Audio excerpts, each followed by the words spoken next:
Welcome to Chronic Combat Conversations, a live look at our best bets, picks, and predictions for every UFC event. With your host, TV Scouting MMA, and the Guru, back again for UFC 300, the biggest pay-per-view in UFC history. You've got Alex Potam Pereira defending his belt versus Jamal Hill. You've got Zhang Weili defending her strawweight belt versus Yan Xiaonan.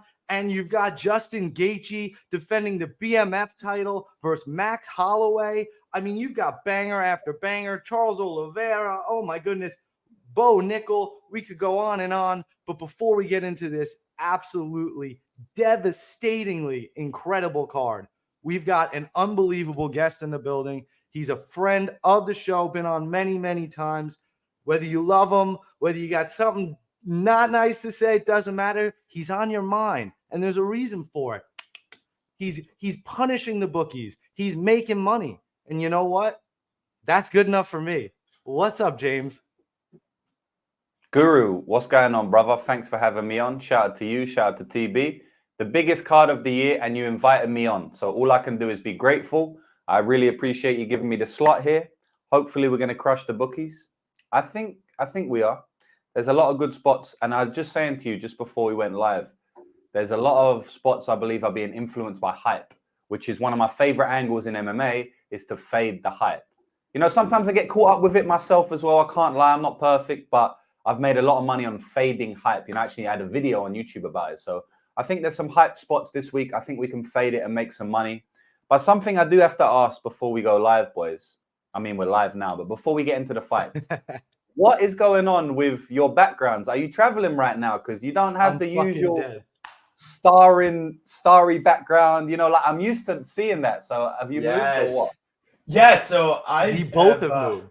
Yes, we both literally with the ladies now having a great time. The Guru and TB have been separated at birth to spend their rightful time with the ladies that love them on a consistent basis. So shout out to my lovely girlfriend. Yeah, enjoying the new basement space here and getting a couple posters up instead of the old starry background. And the Guru still getting settled in. So I expect him to have an interesting setup before too long. But he's just getting that transition going here.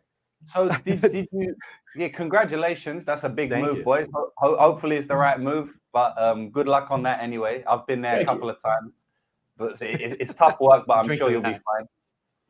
So did you guys live together? Is that what you're saying? And then you moved out together? We were we live very, very close though. I mean, within 5 minutes. And you moved out like literally what, the same week or something? Within a month. Within a month. So it was all like random. We weren't even necessarily planning it that way. You moved out March and I moved out April. And I was maybe looking for August, but just the way that everything fell, it just fell in April. Hell yeah! Oh, that's random.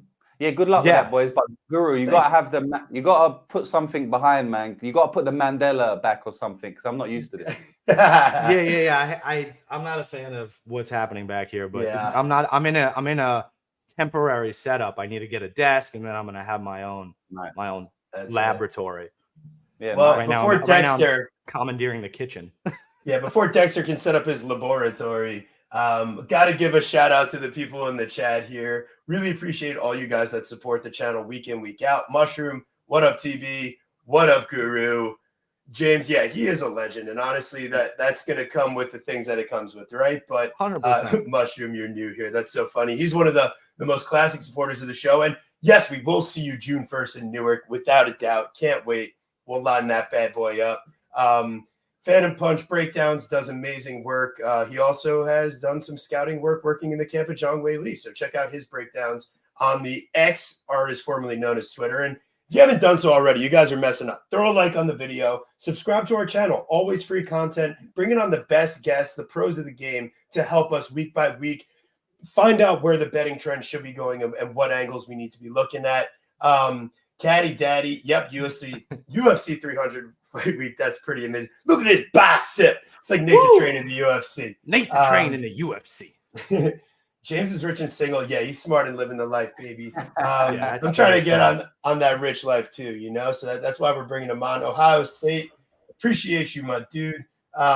Hey, listen, if you're new to the chat, let's make sure that you're doing the right thing. Throw a like, please subscribe. But what the people came here for this week, UFC 300 main event, Alex Poatan Pereira versus Jamal. Sweet dreams are made of these. Who am I to disagree? Travel the world and the seven seas. We got Jamal Hill. Hating this very much. So don't worry, we'll get into the good stuff later. But if they got a real nickname and it's solid, they're getting their proper dues. And sweet dreams are made of these, man. This is UFC 300. This is what we've been dreaming about for weeks. We suffered through getting AIDS live at UFC Atlantic City. No, we suffered through UFC Apex 500 times. I mean, we finally made it, guys. This is like as stacked as a card gets. So going top to bottom, stone hands, man. Alex Pereira. I mean, this guy, he's just a special athlete and really fast track to the top, but doesn't come out without his challenges along the way. And having striking affairs with Israel Adesanya over, I mean, you know, multiple sports, let alone multiple title fights.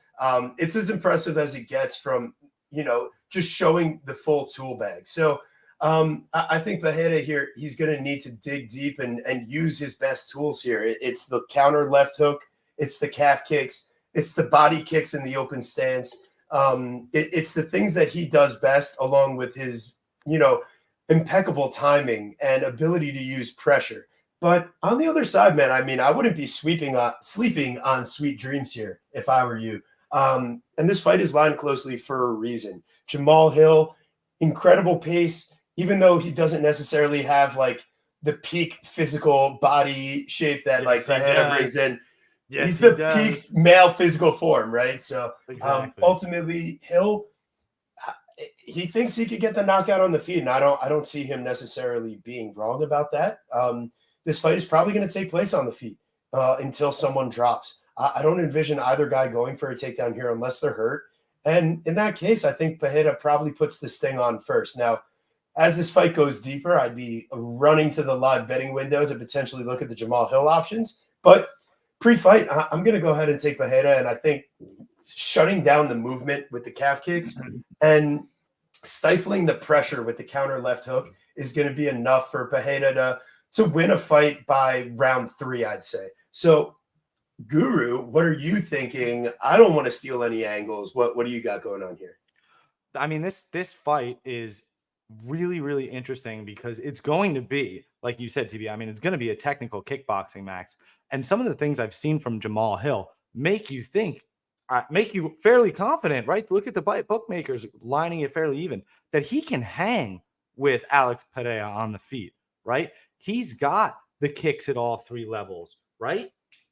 He can do that. My girlfriend's cat's being a fucking dick, chewing on my laptop cord. Anyway, so he can kick at all 3 levels. When you see him pump out the jab, it's really impressive. And it's something you could see Alex, you know, kind of more with the bladed stance with keeping his hands a little bit lower, right? It could frustrate him and give him problems.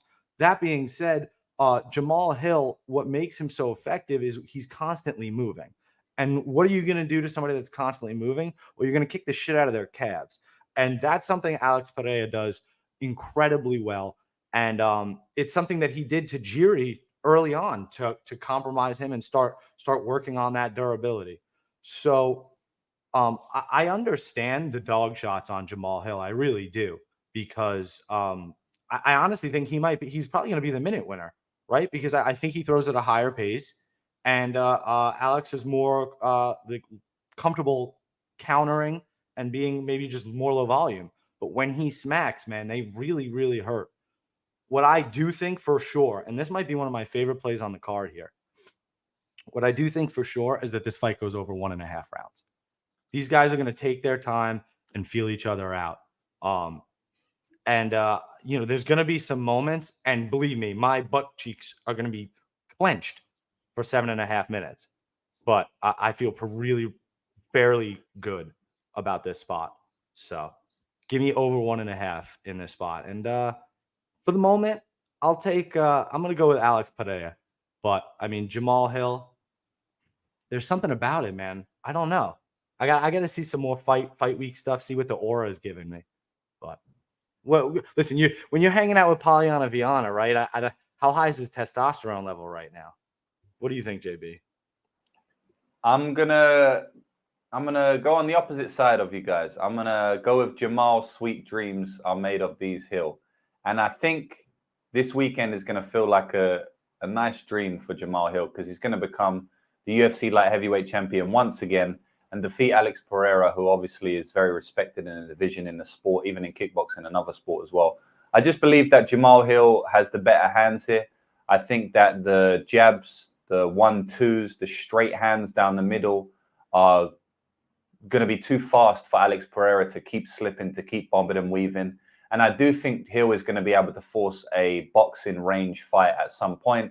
And in boxing range, I actually favor Hill quite a lot. Obviously, Alex Pereira has that sharp left hook, and he can knock anyone out with that. I was actually surprised at how powerful that did look against Jiri Prochazka. I know Jiri doesn't have the greatest chin of all time, but I mean, his leg was basically completely done before the knockout. It was completely compromised. It's actually why Jiri started fighting in that fight, because his leg was completely washed up after Alex kicked it about 5 or 6 times. And so Jiri decided to just walk forward. And he actually started having success once he did that. Because initially he was fighting on the outside and he was getting outpointed and his leg was getting beat up. But when he did fight, close range, he started to have quite a bit of success. And I think that Jamal can replicate that in some degree in terms of making it a closer range fight than Alex would like. And I just favor Jamal Hill in that fight. It's really easy. It's an easy pick for me. And in terms of, how much value I see on the lines, et cetera, I do think Jamal should be the favorite based on how I see the fight going down outright. But obviously both fighters have outs to win the fight, But something I did touch on, and I do want to mention as well, I kind of went away from it, but the power of Alex is unreal up at light heavyweight. It's crazy at middleweight. But at light heavyweight, in the last fight, 3 or 4 kicks and Jiri's leg was just completely done almost, and you don't see that often. You don't see 3 or 4 kicks and the leg shut down. Even against Izzy in the second fight, it seemed like he was shutting down Izzy's legs after 1.5 rounds. He got knocked out in the second round there, I believe. So, I mean, this guy has immense power. You can never count him out. I've seen him just spam left hooks in fights because he knows that all he needs to do is land one and you're going to be knocked out. So sometimes he doesn't even look that technical when he does it. He just decides to just throw about 8 in a row. And if one hits, you're knocked out. I've seen him do that in kickboxing. So, he's always got outs to win. But yeah, I just think it's Jamal's time. I think he's got faster hands. He's probably a cleaner boxer, at least with the straight punches. I guess Alex has better left hook than him. But overall in the boxing, I do believe that Jamal Hill's a little bit cleaner, a little bit faster. And, he is a natural light heavyweight. He's a big guy. I don't think he's going to struggle with range or anything like that. He's fought a couple of tall guys at this point in his career. So, yeah, I like Jamal to get the finish. And I think he gets it done within the first 2 rounds. Yeah, I like a lot of what you said there. One of the things that really resonated with me is your point that he will, at some point, Jamal is going to force the fight into the boxing range. And you're right. I think you're right. Because he's just I said it kind of in my breakdown walk. Like I'm saying, I even said Jamal Hill's going to be the minute winner. So that means he's kind of stalking him. And if Jamal Hill is the more athletic guy, if he is the quicker guy, which, he is younger, we do assume he's more athletic, then yeah, he probably does get into close range. And Alex is, like you said, again, fantastic at slipping, but how many times can you slip? So the durability edge. Yeah, and to your point, he does have a durability edge just because, again, he's younger and we haven't seen it. We haven't seen him get knocked out. Yeah. So yeah, I mean, for full disclosure, I do have a bet out at on Jamal Hill at plus 120 for a unit. I just haven't really decided because I saw the line going that way, but I just wasn't sure how I felt about it. I did it more as a placeholder, but I might ride with it. So I'm gonna see how they feel. I really do like the over 1.5. I think it happens. I think the knockout happens late round 2, early round 3. I do think it goes. I think it takes some time. But what else does Alex Pereira have to prove? What else does he have to do in the world of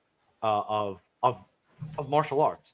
I mean, there's motivation in the fact that this guy just put an absolute ass beating on his head coach that kind of like took him in. So if there was revenge and like motivation, like you don't have to search far. Quite nobody's frankly. talking about that enough. That's such a good. I think that's a terrible fucking angle if you're going to talk about motivation in this spot. I mean, I know Alex Pereira is a real fucking competitor, and there's a reason why he's still fighting at this stage. And I think having a girlfriend that could go to the gym with you is better than having a girlfriend that tries stealing your life from you. So, man, like he looks happy. Maybe that's detracting from focus, but at the same time, I think he's spending more time in the gym overall because like Polly's happy to be there too. You know what I mean? Like it's probably the same amount no matter what. I don't think that really comes into the handicapping overall. I think Hill leaves himself too vulnerable coming in, like you posted about earlier today.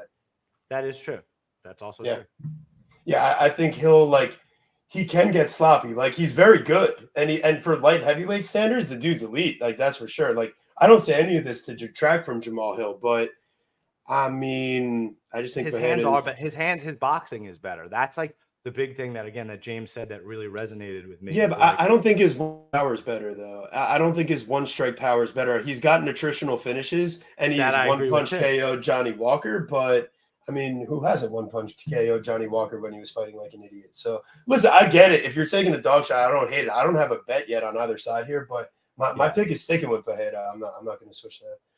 All right. So, I still like my over 1.5. So. And I appreciate anybody on either side. Bang. So for this fight here, we got Magnum Zhang Weili versus Petr Yan Xiaonan.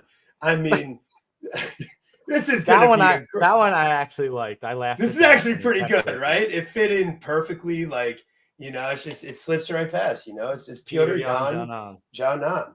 And they're kind of from like Petr Yan's got some Chinese in him.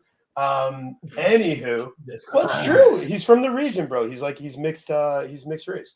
He's like Kyrgyzstan. Actually, yeah, exactly. He's mixed. I'm serious. So, anyways. Zhang Weili minus 485, Yan Xiaonan plus 370. Lucrative. We're going to turn the wheels around. We're going to let you kick off this one. What are you thinking in this matchup? I don't have a super solid opinion on this one, boys, so I'll be quick. With the Jamal Hill fight, kind of like Jamal Hill in that fight, I spoke about the technical aspect of it. In this fight, it's a pretty simple fight. Like, I think it's going to be close on the feet. I think both girls can hurt each other, actually, on the feet. Maybe Xiaonan has a bit of a durability edge, although, it's tough to say because she hasn't really been in there with the fighters that Weili has. She's only really been hurt by Rose Namajunas, and that was with a crazy head kick very early. So, maybe you lean a little bit durability edge on the Yan side, but on the feet, it's very close, boys. I don't think anyone's going to run away with it on the feet. But on the ground, it's not close. Obviously, Weili Zhang has a massive, massive advantage on the ground, and she's shot up from minus 300 to minus 500 over the last couple of days. So people are happy to play minus 300 here. And, I do understand why. I wouldn't lay this type of price with Weili Zhang. If anything, you just go inside the distance. I mean, if you think that Zhang is minus 500, it means she's getting takedowns, right? Like by default. Zhang ain't minus 500 on the feet. Even if she knocks her out early, she just did it. It doesn't mean she's minus 500 on her feet, just like Rose Namajunas isn't against Weili Zhang, even though she did that in the first fight, right? So you have to automatically assume that if she's getting takedowns, or if she's minus 500, she's getting takedowns. But if she's getting takedowns, it's also logical to assume that she finishes the fight, just based on what we've seen on Yan on the ground. Obviously, she survived against Dern, which I do respect, but it wasn't on the ground for that long. Over the 5 round, it went on the ground like twice, I believe.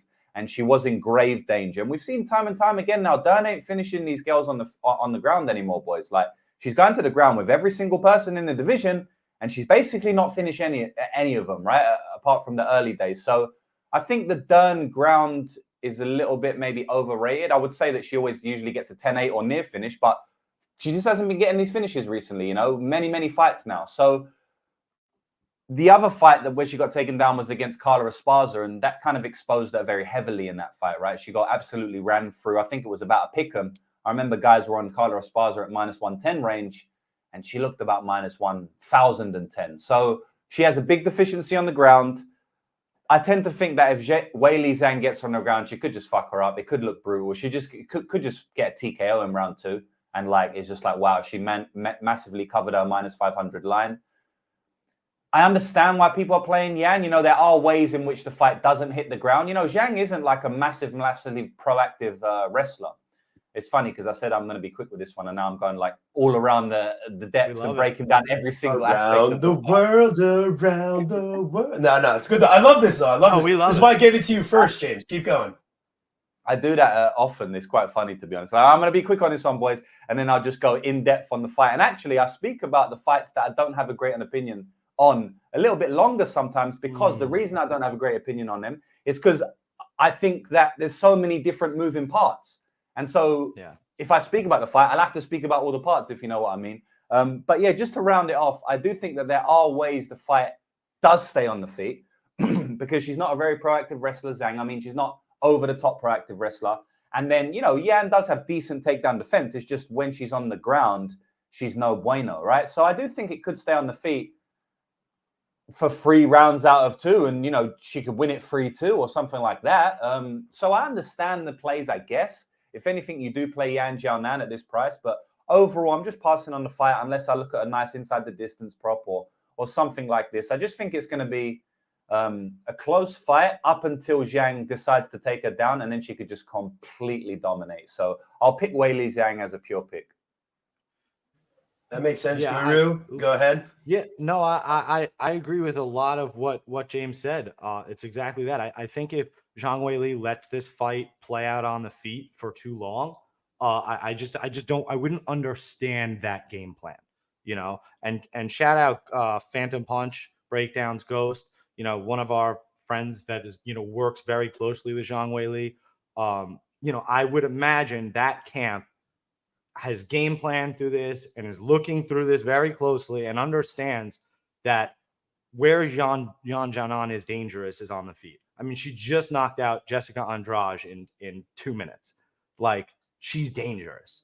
So if you're the championship level fighter you're supposed to be, I mean, you take the path of least resistance and you grapple your freaking life off, like your life depends on it. And I do expect her to do that. You know, we talked about maybe improved, or some people have talked about improved takedown defense from Yan Jianan. I mean, I don't why, because she showed it versus Mackenzie Dern. How good is Mackenzie Dern's takedown offense? It's trash. So I just don't really see it. You know, Yan Jianan's the same person that was, like we just had talked about, was getting crucifixed by Carla Esparza. I think TB and I'm fairly certain, 99% sure actually, that TB and I got plus money on Carla Esparza in that fight. Yeah. And that was one of our, you know, early victories as you know, a young podcast trying to buck the narrative. But yeah. So I agree again with what you said, James. I'm going to take Zhang Weili inside the distance. I think it's -110, and or maybe we can find a plus 100. I think at some point over 25 minutes she puts her out of there, because if not, the fight's going to take place on the feet, and you can maybe get a live entry or something, but it could be problematic if it goes too late. But I like Zhang by finish. Yeah, I think you can shorten the Zhang inside the distance as -110, but if you head over to the little old same game parlay tab, Zhang and under 4.5, now we're talking +110. Now we're cooking here. Because I mean, if you're betting inside the distance, you really need that extra half a round at the end. I mean, that's the hope, right? Ask Leon Edwards. Oh, balls. All right. Well, I'm hoping this isn't the Leon Edwards experience, but hey, listen, submission at +500 on DraftKings. That means on FanDuel, it'll probably be a little better. I don't hate it. I actually hit, TV knows this too, I hit Zhang Weili by submission over Carla Esparza at plus either 1,100 or 1,200. So that was pretty fire as well. Yeah, there's a couple things I'm looking for in big favorites. Are they always improving, you know, fight to fight? Are they switching up looks so that they keep on learning? Like, yeah, Zhang keeps on doing that. She's working at a syndicate at the end of this camp with John Wood & Co. and just another layer to her game. And listen, if you're training at syndicate, you know that you're working on your grappling and your wrestling too. It's not just like a striking camp. So there's a lot of good grapplers out there. And she's been working with the Hickman bros, just like, you know, James Kendrick is saying. So shout out the chat, man. I mean, you guys are giving us a ton of good info here. Yeah, I mean, training with one of the best grapplers. Sub prop is so high. Yeah, Ghost, he's doing the work with Jang. Mushroom, this is pretty good. No worries. You're hilarious. And yeah, the crucifix sub, Wei versus Carla. And then Carla finishes Yan Xiaonan from the crucifix. So he'll sub. I don't know about that. We'll see. But anyways, I think we're moving on. We break down this minus 485 enough as we can. We got the next fight here. We got the human highlight, Justin Gaethje versus Max Blessed Holloway for the BMF title. So, geez, I mean, you want to talk about some real BMFs. I don't think you could have done any better in booking this matchup. Gaethje comes in. I mean, both these guys have really improved their counter game over the later course of their career. Trevor Whitman, obviously being the big driving factor in that for Gaethje, whereas Max Holloway, I think his fights with Volk kind of taught him he needs to be a little more patient, work off the counter, and use his kicks a bit more. So I'm impressed with the growth in both their games. Both guys using kicks much better at multiple levels. Both guys actively using defense more in their games and counters. So I think this is a great fight. And I think for that reason, like, kind of lean towards the idea of an over. But with that, it's hard not to lean towards the Max Holloway side. It's just, I also envision a world where like Justin Gaethje is just that good to actually hurt Max enough to just change how the rest of the fight plays out. He should be I imagine, the faster guy and the one landing the harder shots, especially early. But I mean, Max's cardio is vaunted. He's been there more, and he's shown that he could just pour it on late. So I don't love the idea of playing Gaethje at minus 162 as chalk. Max, it's tough taking him up a weight class here when we've already seen him make the move up a weight class against a guy like Poirier, who Gaethje just beat, and suffer the consequences of being the guy with less punching power and not the bigger guy overall anymore. So Gaethje matching his height, matching the reach, if not even getting a reach advantage in his own sense. So, you know, Max, how are you going to react to not being the bigger guy and able to kind of bully your way in and really relying on the guile, the cardio, and the ability to turn it up as the fight goes on? I don't think wrestling is necessarily an option for either guy, and neither do I think will they do that in the BMF fight. So I think you can kind of throw that part of the capping out the window. So ultimately, I do think that these guys that have shown more defensive looks more recently, I have a feeling this fight goes the full 5. So I'd love to play a fight goes the distance here. And I think in that case, like, I'm leaning towards the idea of a Max play, but I'm just not convinced enough yet. I'm going to just probably bet the over, enjoy an amazing fight, and clench my butthole for 25 minutes. So, Guru, you're muted. You never do this. What are you doing? I know. Yeah, that's funny. Yeah, so I did. He's nervous for UFC 300. It's the pressure of the stage is getting to him. It's very exciting. I'm a very concerned Jewish mother over here. I'm sorry. There's so many fights on this card. I mean, basically every fight on this card could be a main event, and certainly at least a main event in the Apex, right? Like even you could see Sadiq Yusuf versus Diego Lopes as a main event in the Apex, like for sure. Holm Harrison, they'd love to do Holm Harrison as a main event. Oh my God, yeah. Yeah. Exactly. They'd love that, bro. Exactly. Cash cow. First fight on the night, Figgy versus Garbrandt. That just tells you all you need. That's the main event. Exactly. So yeah, you're right. To be nervous, to be excited, you should be. I know the narrative kind of going around 299 was, 299 is better. It's like, bro, like as I think about it, it's like we just get excited as fight fans of whatever's closest. This card is the fucking best. This is the bee's knees. Guru, you got to get a pair of Aloha shorts to show up Shady now. Listen, Shady bust my chops enough that he should definitely send me a pair of Aloha shorts, and then I will rock them on the pod. That's pretty good. Yeah. This fight is.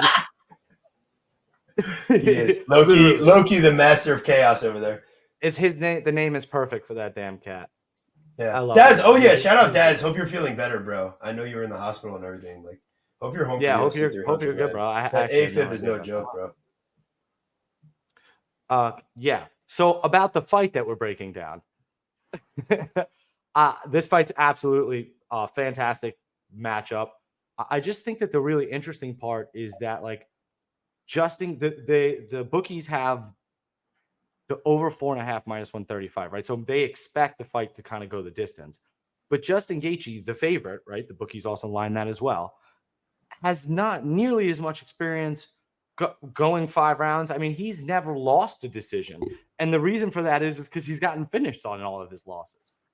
So it's just like, it's so weird to think that, you know, he's going to win a decision over 5 rounds. I don't want to say that he's a quitter by any means, but like he finds his way out of there. And Max is somebody whose durability has been tested over and over and over again. And, you know, to Justin's credit, we've now seen him go the distance in 2 of his last 4 fights. He goes there with Chandler and he goes there with Fiziev. So now all of a sudden he's the killer that's going to absolutely knock out and destroy Max Holloway, who has one of the best chins of all time and now doesn't have a brutal weight cut anymore. I don't get it. So the line has forced my hand, and I have to take the dog shot on Max Holloway because the stats tell me, shout out Nate Lanshaw, the stats tell me that the efficiency over time is by far in Max Holloway's favor. He's the more efficient striker. He's going to land more and more accurately.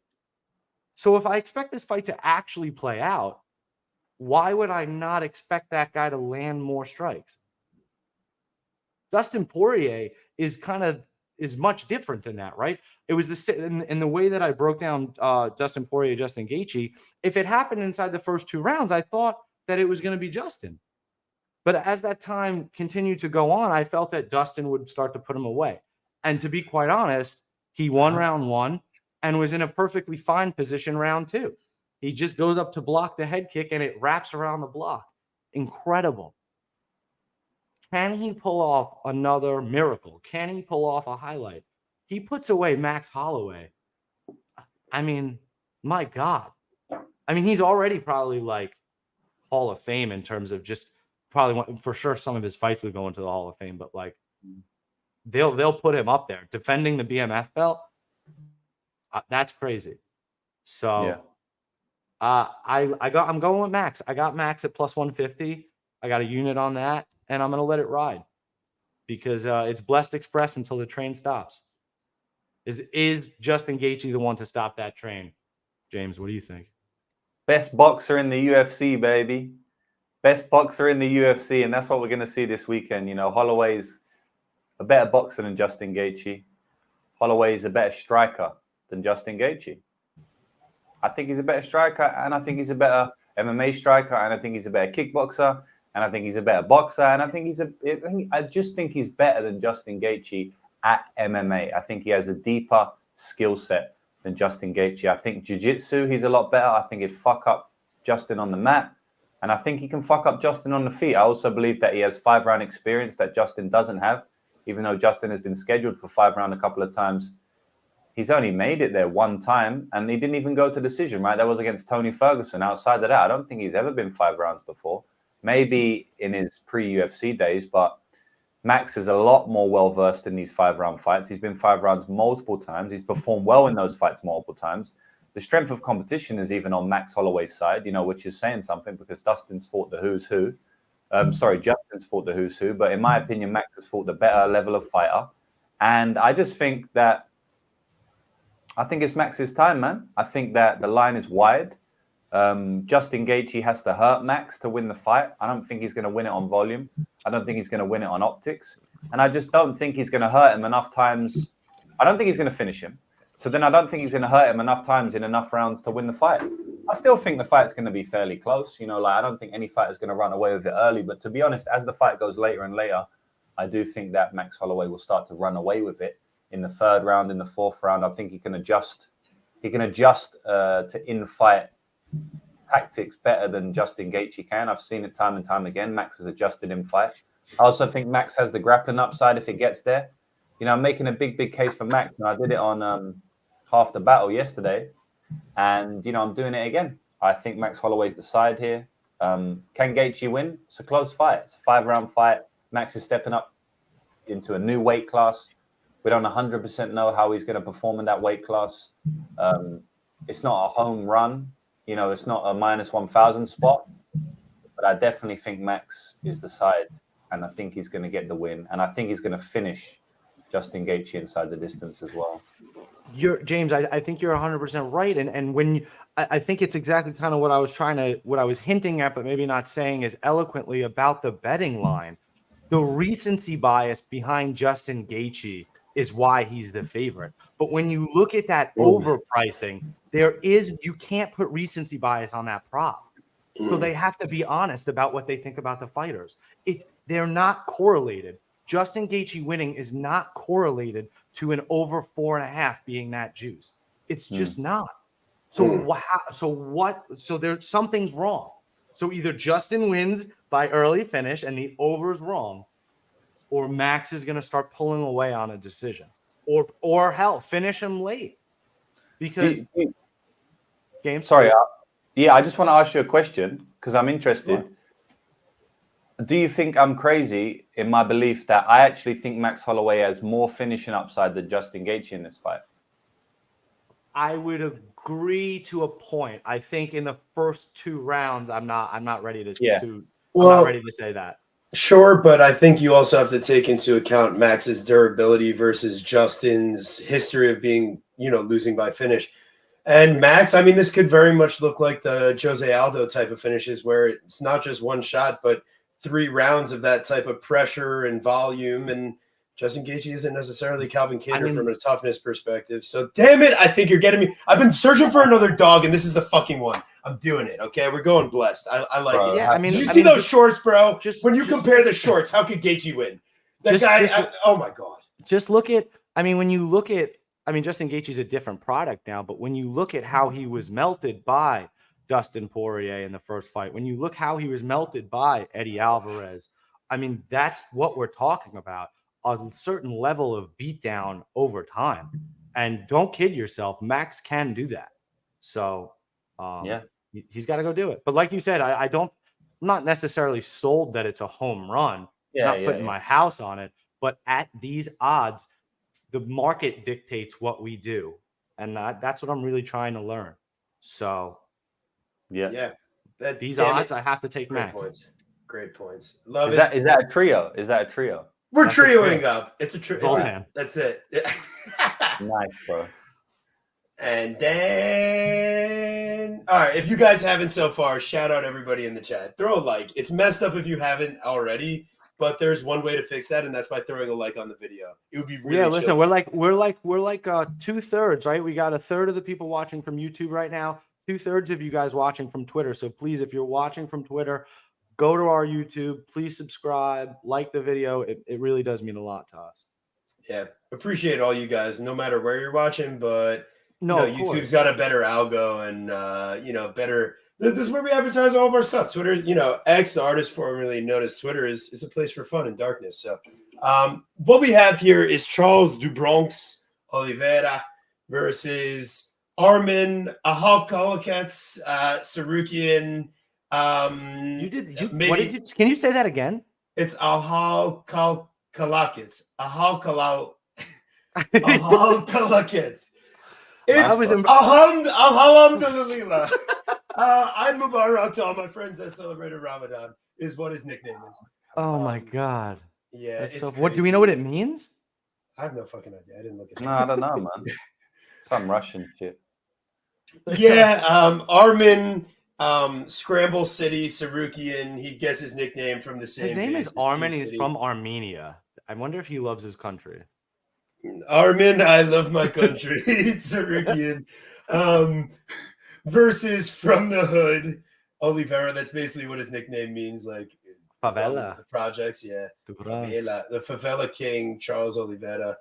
I got to see what this guy looks like at weigh-ins. My God. He's looked better as of recent. So shout out to him transforming his body. And, now no USADA. So I'm sure things get easier in that regard. But, oh, my God, when you look at the physical shape of Armin Tsarukyan, Jesus Christ. That guy has the absolute best medical team on his side.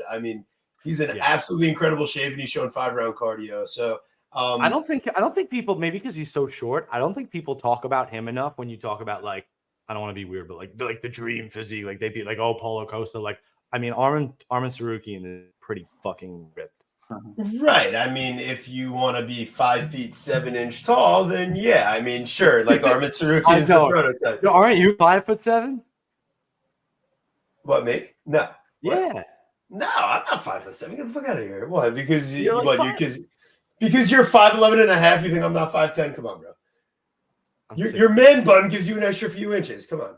That's what I tell all the ladies too. Yeah. Jesus Christ. Shout out to our girlfriends for putting up with us. But Charles Oliveira, I mean, he's 7 years older here, but he's coming in. He's going to be 3 inches taller, 1.5 inch more of reach. And I mean, as far as like scrambles and ground game, I mean, this is someone that until he gets hurt, Islam Makhachev doesn't really want to actively take him down after the first scramble sequence.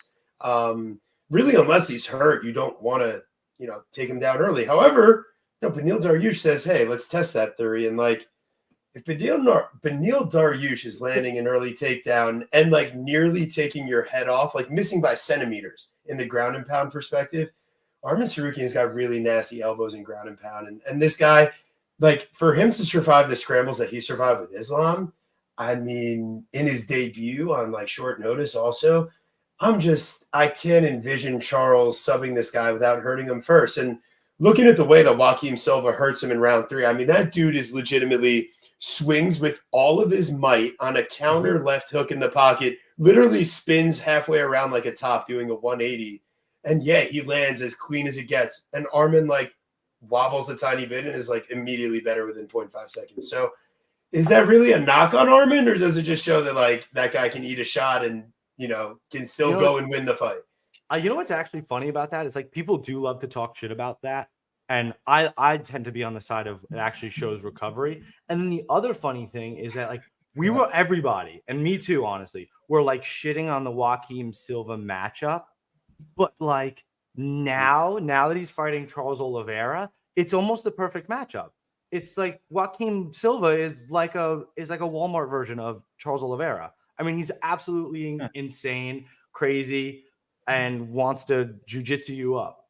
Like it's very, very. I think it's like crazily similar. Call me crazy. I think obviously Charles is way, way better. That's why I said Walmart version, but like 100%. And I think at the end of the day, Charles is just too comfortable to play off the back. Versus Beneil, he ends up getting up and avoiding all those strikes because Beneil is old and slow and not athletic, and Armin is none of those things. So I really like the over 1.5 in this spot too. So maybe I'm insane for that, but I just think it takes a little bit of time because Armin, like, while he can finish, I don't know. He did finish Joel Alvarez. You mean like the sketchiest Armin in over 2.5 minutes? Let me see what that price is. Oh, right. That actually would be interesting because we have that ability with DraftKings. The same game parlays on DraftKings are absolutely crazy. I love it. Those are helpful. We should do those. We should do those more. Yeah, I'm going to take Armin, but I kind of, and like I said, I like the over 1.5, but it could get very, very sketchy. So what do you think? What do you think, James? I hate not taking Charles Oliveira, but I don't know if I can do it. Yeah, I just think it's Armin's time, man. I think that one fighter is on a different trajectory than the other. Not saying that Charles is like past his prime or whatnot, but man, when these guys win the belt, like they've done what they've come to do in MMA. Like I don't think the motivation is the same now as it was for Charles Oliveira. And it's all subjective, right? You could sit down here and 20 minutes convince me that no, Charles, he wants to be champion again. He wants to rematch with Islam, which he didn't accept, by the way, from what I heard and what I know, he didn't accept the rematch with Islam, and Islam said he wanted it and it was going to be made, and he didn't fight him. But now he's fighting all the other people like Beneil Dariush, etc. I don't know why he's doing all of that. But I don't think the motivation is going to be the same. And Armin has more motivation than you've ever had. And motivation and mindset is something that's very underrated in MMA, but that is literally what separates people at the top of the skill sets. At the end of the day, most fighters can beat other fighters. Like everyone can win on their day, right? Anyone in the top 5 is going to be able to win the belt on their day. what separates these great fighters is mindset, belief, will to win, motivation. It's why McGregor went downhill. It's why Khabib never, like, you know, all of these outside of the octagon things do affect the fight quite heavily, especially when you get to the top of the top of the top. And I think that Arman is more motivated than ever. I think that he's 27 years old and he's got a, 6-7 year age difference on his opponent. I think that's quite significant at lightweight. And I also think that Arman Tsarukyan's skills, I think he has the skills to beat Oliveira quite comfortably, to be honest. I think he can take him down. I think he can dominate from top position. And I think he gets a finish from top position in this fight. Arman Tsarukyan, round 2, round 3, TKO from top position, something like that. Yeah, I love it. The Arman Tsarukyan and over 2.5 minutes gets you minus 135. Yeah, going to 3.5 minutes gets you to minus 110. Play that too. Yeah. And Arman round 2, round 3 KO will probably find its way on there from a need to bet perspective. Or, I mean, 100%. So what's, just if we asked ourselves the question, like, what's Arman by KO just on the prop here? Let's see. Yeah, that's a good question. It's plus 130. I think one of the interesting points, again, that James made is the motivation side. And not, of course, that Charles Oliveira is not motivated, but Arman Tsarukyan has the story built in. He's already faced Islam. He comes in on short notice in his UFC debut and goes to a tough fight with him. I mean, he makes Islam work. Obviously, you know, Islam is way too much for him, but like to have that buildup is legitimate. They could sell $1 bajillion worth of tickets overseas. Like, that fight's going to be absolutely massive. So maybe he's the next Abu Dhabi card. Arman Tsarukyan, like that. Like, is that the, like, when he does that move? And was it Street Fighter or whatever? Mortal Kombat. Yeah, Hadouken. Yeah, there you go. So Arman Tsarukyan. That's good. That's pretty good. I like that, Justin. Good idea. That was a good one. It's better than whatever he's got going on with a halal kalala. It's, you know, like halal spot. Both of those nicknames are over my head. So yeah, fair enough. We got BoJack Horseman Nickel versus Cody, everybody's favorite disappointment, Brundage. The nicknames were too long to fit in there, but it's just the truth. Shout out to BoJack Horseman, absolutely great show. And Cody, you know, if it wasn't bad enough you getting the DQ win, then you had to go and dump Mr. Thomas the Train Engine on his head too. Dude, that was funny as shit too. That was actually hilarious, though. That was pretty great. I mean, listen, let's be honest. If you're not taking Cody Brundage round 1 plus 2,500 for the culture, I don't know what to tell you. Yeah. He could win by DQ from hair pulling. Like, neither of them will shave their heads, and it won't even matter because Cody Brundage could pull it off. Oh, jeez. You put $2 on that, and no, listen, Bo Nickel's gonna finish him, and he's gonna finish him early. I got I think submission within, I don't know, probably within round 1. But one of the things I actually want to do, and I actually did it already. You have to play chalk on this, and you play chalk on the under 1.5.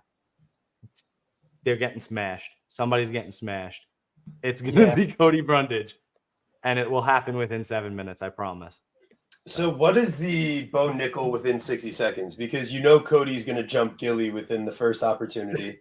And then he's just going to get smashed. I mean, Michael Oleksiejczuk smashed that guy from top position after Gillies were jumped. So, and then my other thought is, like, Cody Brundage, I mean, like, yeah, he looks better than Tresean Gore in the stand-up and Rodolfo Vieira in the stand-up, but Bo Nickel showed me that he can KO my favorite fighter ever, Val Woodburn, and he KO'd some random Jamocha from the garage on the regional scene too. Your favorite fighter ever. But Bo Nickel, like, I'm not that worried about him in the stand-up here because Bison Nickel. At the end of the day, Cody Brundage, even if he hurts him, he's just going to jump Gilly and then end up getting smashed from bottom position. He's not going to hurt him. Well, even if he did, though, even like in this alternate reality we live in, Nickel is invincible. Nobody can hurt him. Yeah. So this is the fight where I'll probably just be like, all right, Bogey, hang tight. We'll go on a walk like they're going to get a finish within like a minute, and then That's a dumb thing even to though go for a walk for because there's literally no, the fight ends in 1 minute, and then you have another 20 minutes till the next fight starts, so you can fit in the walk after Bo Nickel gets a quick finish. Oh, does that mean you're Bo going to be Nickel at in your 60 place? seconds. Does that mean you're going to be at your place? I thought you were coming to No. I mean, well, yeah, no, I'm going to be at your place, but we gotta, we're working on like specifics of the day, but that's happening. You were just talking in general of walking. I was saying like it's to take your dog for a walk because you're guaranteed a fast finish before the next fight. All right, we've talked too much. James, what do you got? I don't have much to say about this one, boys. I will just say that, the line's probably a little bit too wide. I said about hype at the start of the podcast, and this is definitely, we've already gone through a couple of spots with hype, but this is definitely another one. Obviously Bo Nickel shouldn't be minus 2,100. I mean, if Khabib, all right, not Khabib, middleweight, right? Who's a good middleweight? Sean Strickland champion, Dricus du Plessis. If Sean Strickland, if Israel Adesanya fought Cody Brundage, they wouldn't be minus 2,100. They'd probably be like minus 1,100 or minus 1,200 or something, right? So obviously, we know that this line is because of hype. It's not because of skill set. I still would make Bo Nickel at 80% or something in this spot, 85% maybe, if you really want to push me. I wouldn't cap him at 95 or whatever they're capping him at right now, 93. So I just want to mention that because it's something that wasn't spoken about, probably worth to mention it. We're speaking about betting at the end of the day. We're speaking about where there is value. We don't know if Nickel can take a shot well. Maybe he has one of the worst chins that we've ever seen in the history of MMA. We just don't know. Also, people speak about his cardio. We don't know if his cardio is any good in an MMA setting when he has to grapple, when he has to get punched in the face, 5-minute rounds in an octagon, when the fighter may not be just engaging in wrestling for the entire fight like he has been with all his other wrestling competitions. People engaging in the wrestling. It's completely different when someone's engaging you in grappling as to when someone's not engaging you in grappling. Different cardio systems there. Everyone speaks about these wrestlers like they've got unlimited cardio, but it's not the case. We've seen Isaac Bulgarian gas out heavily. Michael Chandler gas, one of the biggest gassers ever. Even Daniel Cormier, when he grapples, doesn't have the best cardio of all time. So I don't think he's just got unlimited cardio, Bo Nickel. Maybe he gasses out in round 2 and round 3, never been put in that position, and maybe he does a Isaac Bulgarian, right? So I just want to make the case there. But outside of that, of course, I'll be picking Bo Nickel to win this fight, probably in round 1. Not much more to say about it. Yeah, I mean, the one prop I'll leave you guys with that I think has more value than anything on this fight because you don't have to take a side, but why even play around with the under 1.5 here at minus 360? You've got the under half a round at plus 175. Like 2.5 minutes, man. Do we need more than that? Did you say minus 175? Plus 175 for under half a round. Okay. Yeah, that's cute. Dude, you don't need to bet Bo inside 60. Like fight to end in 60 seconds is plus 300. I think that could be a cute prop too. Like, listen, say Bo Nickel has the worst chin ever and he loses within 2.5 minutes. You're not taking a side on the under 0.5. Cody Brundage, this guy gets taken down immediately by the likes of Jacob Malkoun and ground and pounded into oblivion until he gets, the DQ victory. That's probably what's going to happen here. Bo Nickel probably wins within 2.5 minutes. But you don't even have to take the side to get plus 175 on this fight to end in 2.5 minutes. Well, I'm doing it. That's my bet. $10. What's the same game parlay of that? And it's you add Bo Nickel to it. So actually, they give you plus 205 on the under 2.5 minutes when you go to same game parlay. So it's plus 205 at the minus 2,500 makes it plus 215. So if you want to take the Bo Nickel side and not be a pussy, or not be a limp call, low T, then there's plenty of different things you could be. But Bo Nickel and under 0.5 is plus 215. And I don't think that there's any problem with taking a Cody Brundage grandma's couch cushion play at round 1 at plus 2,500. I mean, dude, $1 on that wins you 25. I mean, I would take $25. That would be the most hilarious thing on planet Earth to watch Bo Nickel get knocked out by Cody Brundage. Yes, we're speaking we're speaking about under 2.5 minute props, plus 175 and stuff. It's funny because I think at some point, Bo Nickel's just going to go to decision, or go to the 3rd round. And it's like, we're speaking about under 2.5 minutes, right? I mean, this guy's getting the Francis Ngannou treatment, and I haven't seen it, I haven't really seen it, man. He's beat a couple of people who ain't really good at MMA, and that's it. And even one of those fights went about 3-4 minutes. The Jamie Pickett one went kind of late. What time did that go to?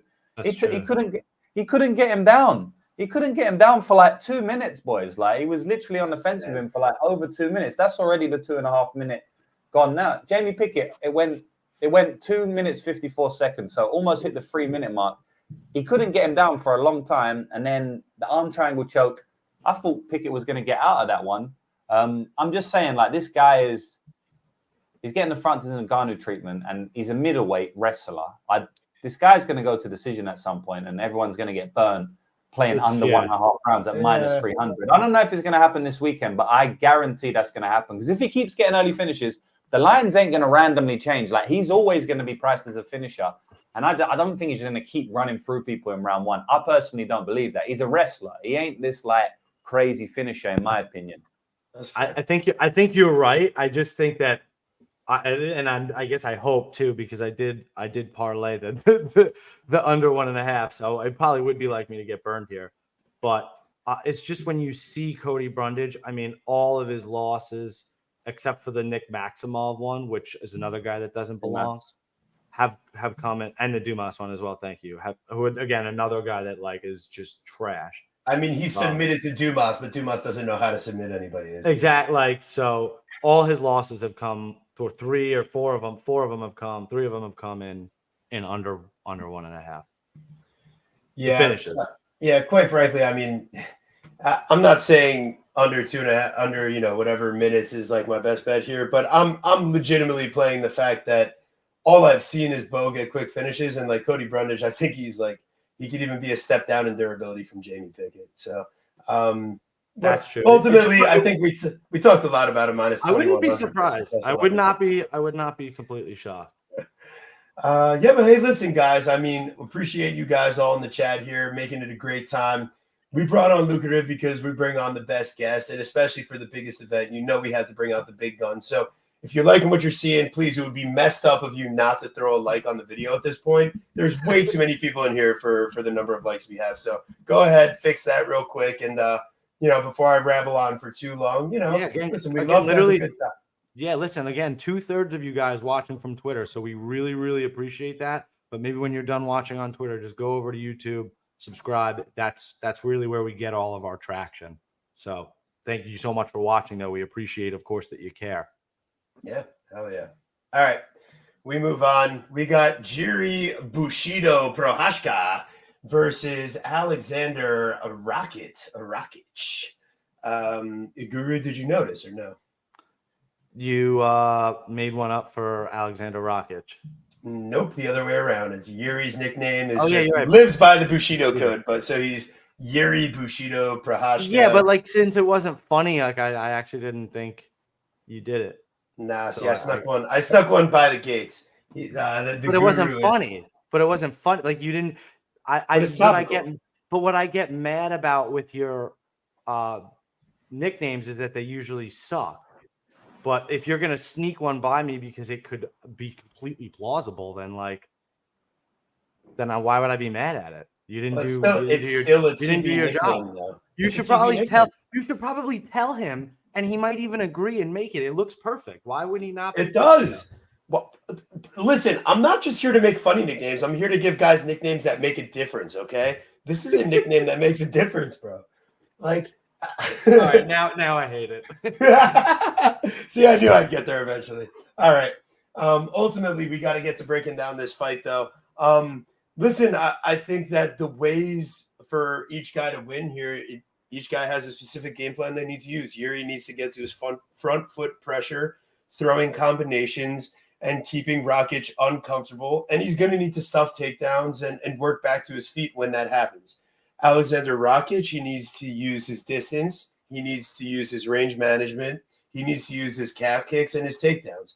I don't think you want to get in a stand-up war with Jiri Prochazka if you're Alexander Rakic, because he doesn't want to get in a stand-up war with anybody. Like, seriously, his path to victory these days is lay and pray top control and calf kicks.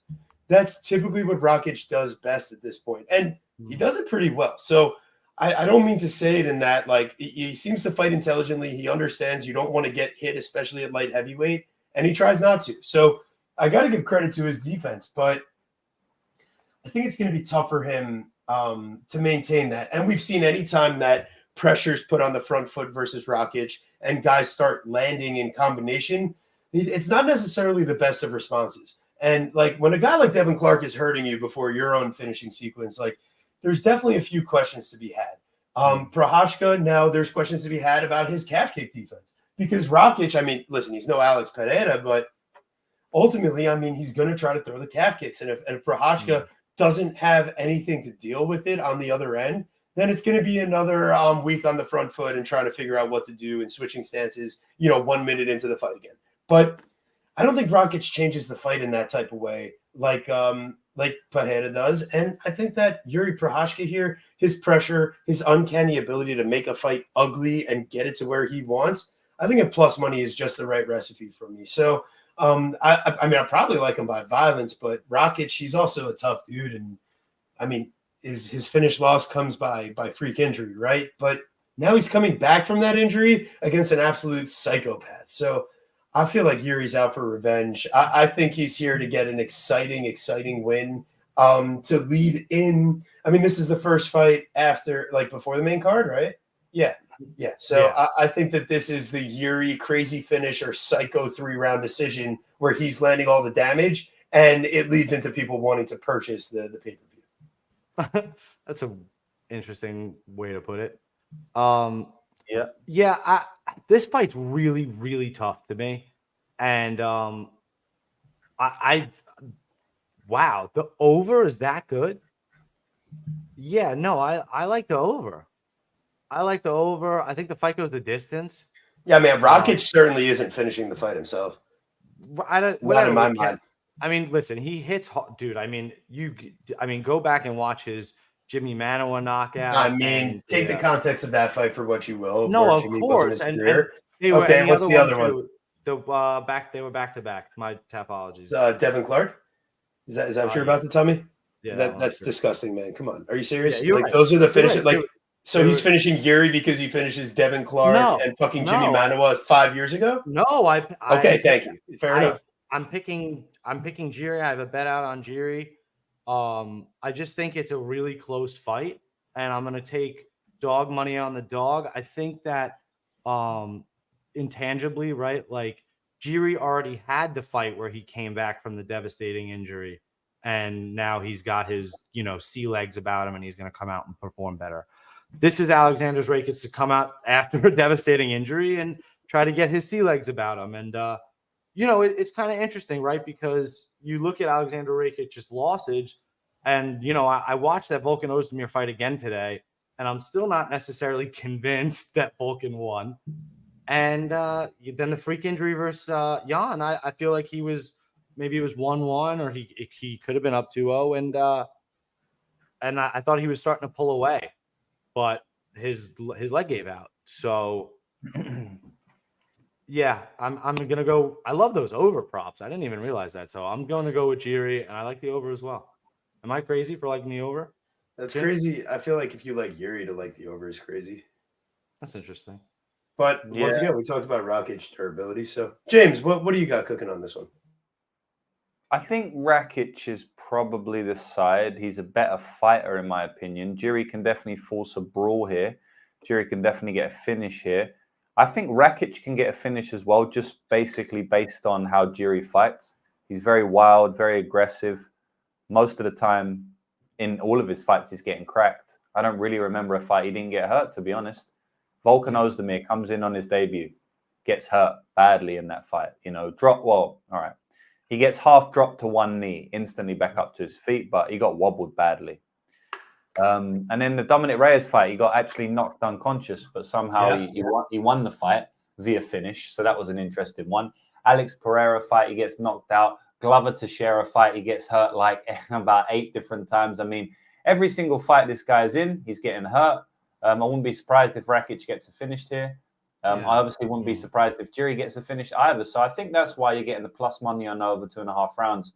Not saying I don't like it personally, but just to give some context to why it's plus money, I think both fighters have finishing upside, light heavyweight, and anytime Jiri's in a fight, the under is usually favored, and that's what we're seeing here at -160. Jiri is an under machine for the most part. I know he went to decision or 5th round with Glover, but could have been finished at any point, really. So I'm going to go with Rakic. I think that he's the better overall fighter. I think he's got some grappling upside here. I think that Jiri can also get a takedown as well, but I do think that Rakic probably proactively goes to it a little bit better. I think Rakic's calf kicks are pretty good. I think they'll work here. I think his jab's good.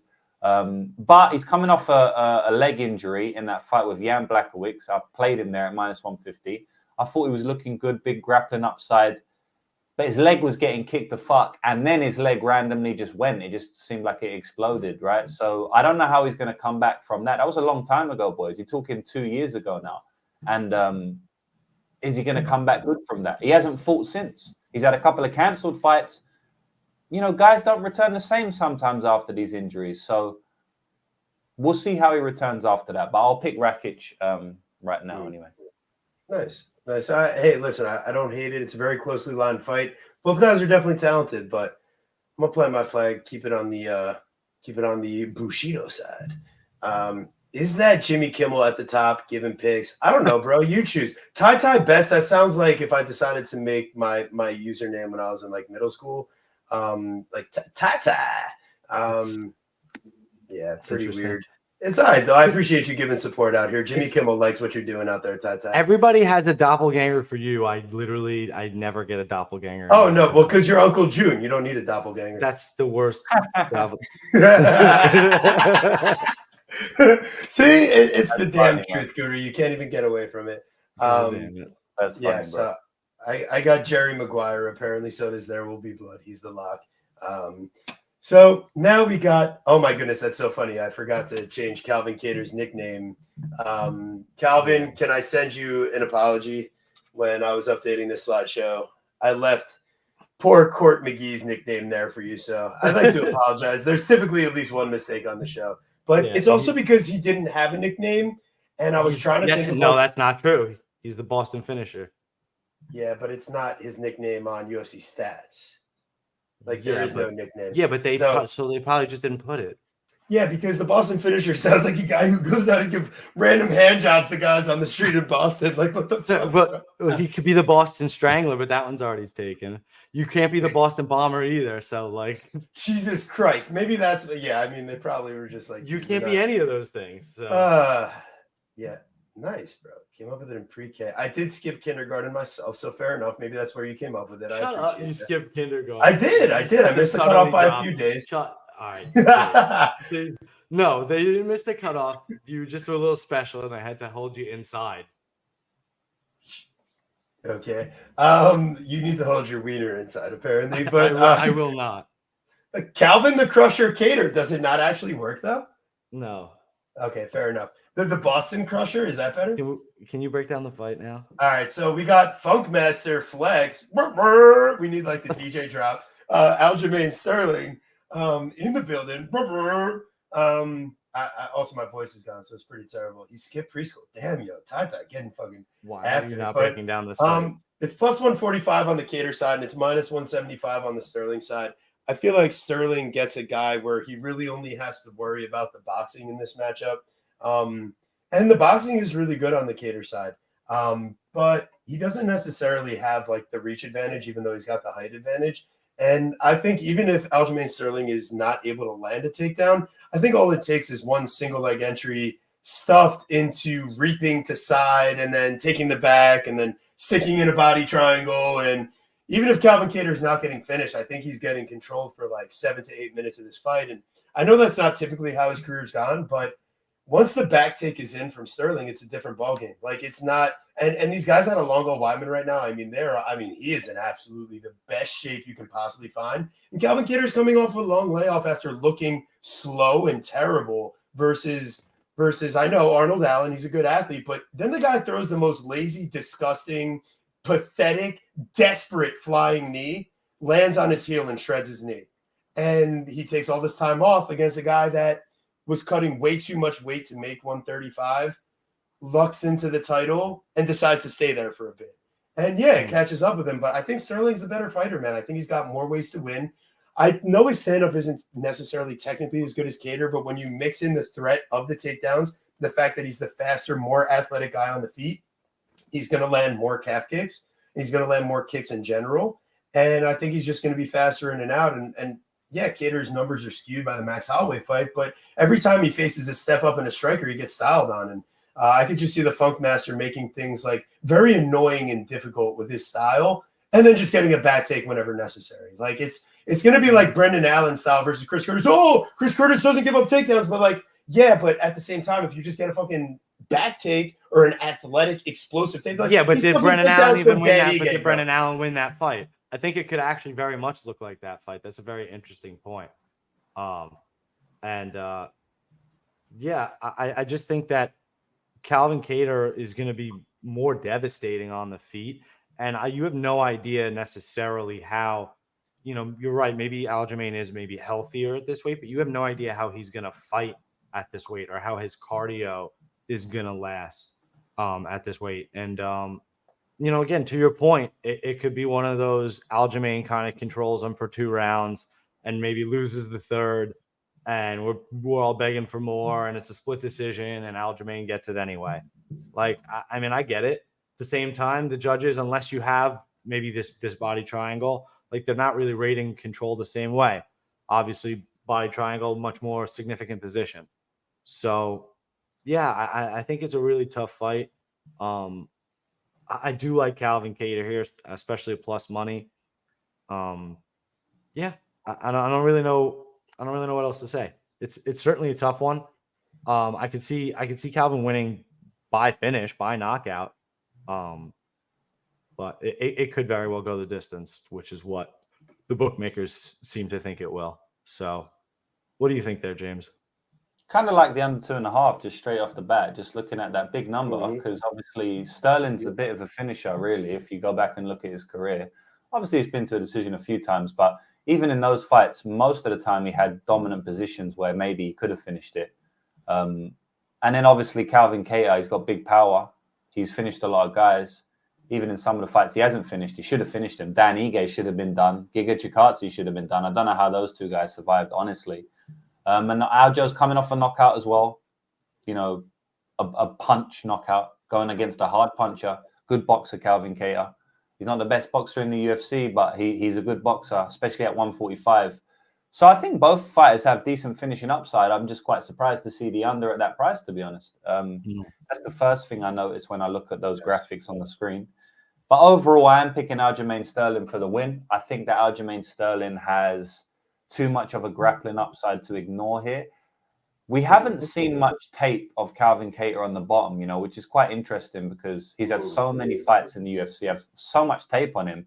And I don't know if I just wasn't looking at the right fights, boys, but I couldn't really see any similar stylistic matchup to this Aljo fight when I was doing my research earlier last week. So, maybe I just missed out on some of those fights. But the guy's basically had striking fights for like all of his fights. A couple of times he's took the fight to the ground. Giga Chikadze first round, he did that. But I think Aljo can compete on the feet. I think he's got good volume. I think he can stay safe because he's just a bit of an annoying guy on the feet. I don't think Calvin Kattar has the footwork, the range control of a Sean O'Malley. He ain't going to be able to time him into a beautiful shot like that. I mean, obviously he could do it, but I don't think it's that replicable over, 100 fights if they fought 100 times or something like that.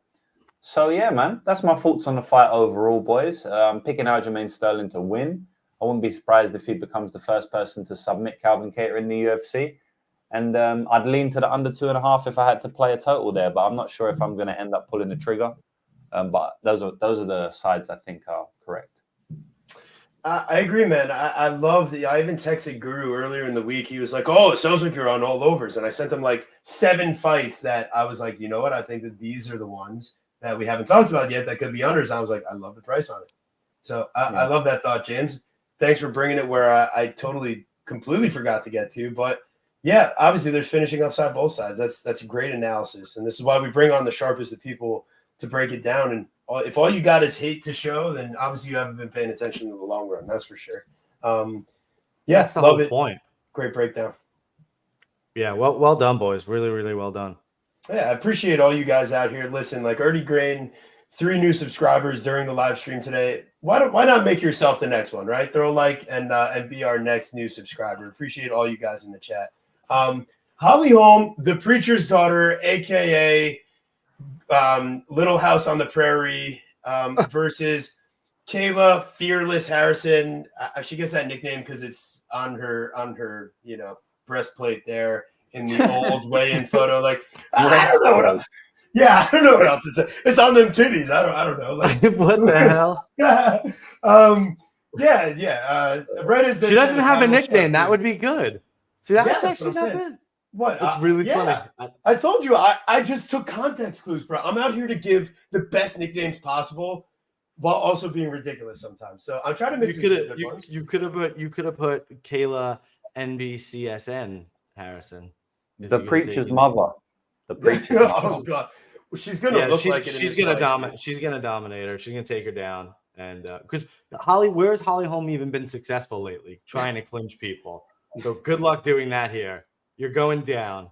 And kickboxer turned clinch artist. Yeah, that's it. So she's probably gonna get mauled. I like why is the under 2.5 plus money? I don't know. I think she's gonna drop them bows, bro. It's gonna be like she can throw elbows this time. She hasn't been able to throw elbows in 100 years because PFL is silly. It was 83 years ago.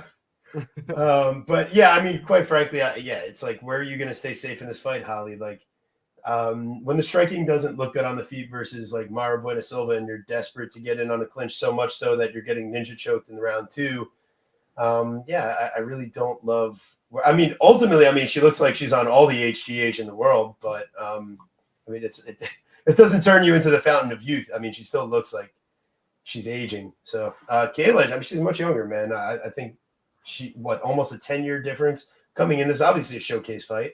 Like you give Holly Holm, who could be hacked by anybody at this point. James, you got any different analysis here about the preacher's mom? Nah, I do think she's going to look like that, though. That's why I mentioned it. I agree with what you boys say. One takedown could be a wrap. She's a very strong girl. She goes to decision a couple of times, but, in those fights, she's fighting a very strong BJJ, good BJJ fighter in Pacheco. She's got good ground game, and she's very tough, strong. I think that Holly Holm is used to being a stronger girl, but I don't think she will be here, which can change the dynamic of the fight quite a lot, because Holly Holm is actually a kickboxer, but she's won a lot of fights in the UFC by grappling, by putting fighters up against the cage or even takedowns over the last 5 years of her career or so. She's turned more from a striker to like a striker grappler. I don't think she's going to be able to go to that game plan here. I agree that the under shouldn't be plus money. And I think Harrison's going to win the fight. Nothing too crazy to say. I will say that I didn't know that they had a 10-year age difference. That's kind of crazy. I was actually surprised to see that. That is funny. Kayla looks old, like just in the face, but yeah, right. I mean, she's in incredible shape. She's making weight here. That's funny because you think 33 years old, you're like, okay, maybe you're towards the tail end, right? Yeah. Like you're like if the hill's starting to go that way per se, or maybe you're just getting to the apex of that hill. But like, no, Holly's 43 years old. Holly Holm is in the ditch on the side of Little House by the Prairie is where she's at. She's gonna be playing. She's gonna be wrestling at UFC 400 too. She's done really well, man. Shout out to Holly. She's a legend in the sport. My God, yeah. Oh yeah. Like she's done so much, bro. From knocking out Ronda to having a great run after that. Still 42 and a half years old. Still fighting at the top of the top. I have a lot of respect for Holly Holm, especially doing it in other sports as well, and in multiple weight classes. She's fought Boxing Hall of Fame. Yeah, and now she's fighting Kayla Harrison, who's maybe should switch the nicknames around, because that's quite fearless to face someone like Kayla Harrison coming in at UFC 300. She's putting her spot on the line like she's done time and time again, Holly. Even in the fight against Mara Buena Silva, she didn't really need to give her that fight, But anyway, Holly's, respect for Holly. We'll get that out of the way, but I do think she's going to get probably finished this weekend. Nice. I like it. Kayla inside, that's got to be good plus money. So we're going to take a chance. All right, we're moving on.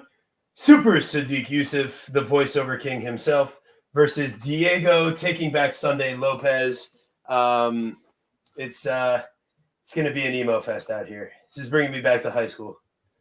This is my old haircut. Start singing some My Chemical Romance and choking on a cigarette. So cut my wrist and black my ass. It's like Hawthorne Heights vibes out here or whatever. Like, Dude, just super random, but just what I had randomly Googled, like Holly Holm is ranked as the 12th greatest women's boxer of all time. Like, that's fucking wild. Really? Yeah. Yeah. I agree with James. I agree with James. Really? I don't know too much about women's boxing, but yeah, I don't know. One of the best. Out there. She's one of the most hardest hitting safeties in the league. Yeah, I mean, it was Wikipedia, so it could be.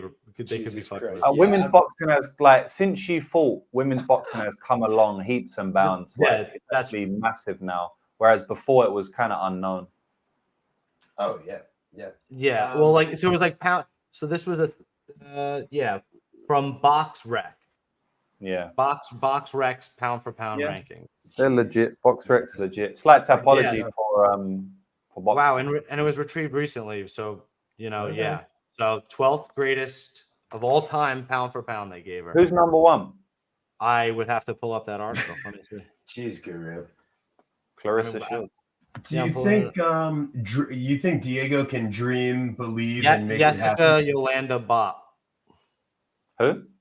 Exactly. I've never heard of this person. Yeah, I don't know. We'll get women's boxing is not my speciality, boys. Yeah. Good thing we're on a UFC breakdown show, as the Guru's telling us who the 12th best boxer in the world is, and holding his phone. I mean, oh no, I've seen her name. Where's Clarissa Shields and Amanda Serrano? They're not even there. No, Serrano's there. Serrano's number 8. Katie Taylor's number 9. I think that girl can bop, is what I think.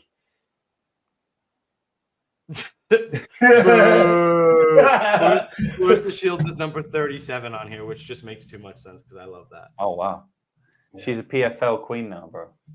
She was horrible. She's something. She's something, that's for sure. But Guru needed to have her in an AIDS parlay, that's for sure. Hey, it hit, right? Super Sadiq Yusuf here at plus 120, coming off of the main event appearance against Edson Barbosa, where he just, talk about premature ejaculation. He just blew his load in round 1, 10-8, and immediately loses every round after.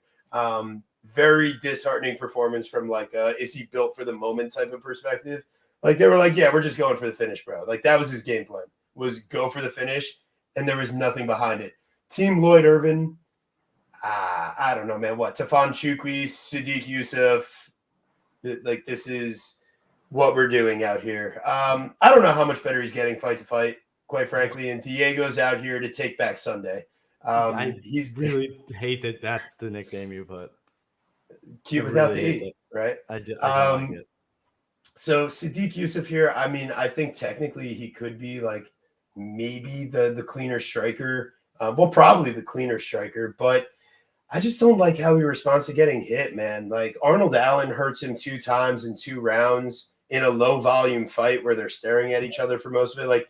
Diego's not going to be staring, man. That guy's going to be trying to take your head off and trying to get into crazy scrambles. So no matter where you're at in the fight, you're not safe.